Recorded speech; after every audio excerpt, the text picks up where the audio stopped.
change forever, ever, or never mind. Oh,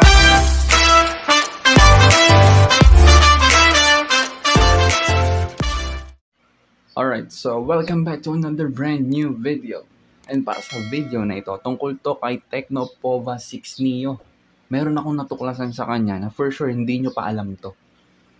No? So, ginawan ko agad ng video para tapikin kayo na, uy, may natuklasan na ako kay Tecno Pova 6 Neo. So, ano yun guys? Meron siyang reverse wire charging. Now, reverse wire charging, ano ba yun, Lods? Paano ba yun nangyayari? Paano ba ginagawa dyan? So, napakadali lang. Kailangan nyo lang ng Type-C cord. And then, yung dulo niya is Type-C din kung Android nyo i-charge. Pero kung iOS yung i-charge nyo, Type-C to iOS. Type-C to Android. Yun yung mga kailangan nyo. So, yung dulo natin is Type-C dapat. Para dito natin isasalpak sa Android natin na Tecno Pova. And then, yung dulo is kung kanino natin i-charge. So, gets nyo ba? Okay. Para makipakita sa inyo kung paano yan nangyayari, ganito lang gagawin natin.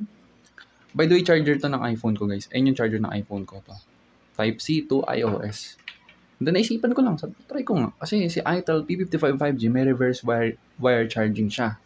Okay, kung di nyo pa alam yan, meron siyang reverse wire charging. And ito, wala akong nakita sa box niya, sa settings niya na may supported niya yung reverse wire charging. So, agad-agad kong sinubukan. No? Yan, salpak muna natin dyan, syempre. Yan, pag nasalpak nga dyan, kunin nyo na yung device na i-charge nyo, which is itong iOS sa akin. Boom. See?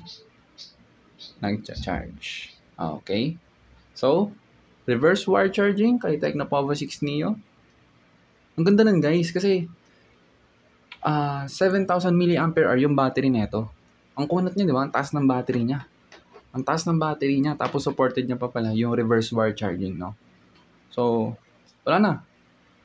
The best ka talaga. Ang ganda guys. Kasi, cellphone na, power bank pa. Di ba? Ayos. So, yun lang guys. Mixing video lang to.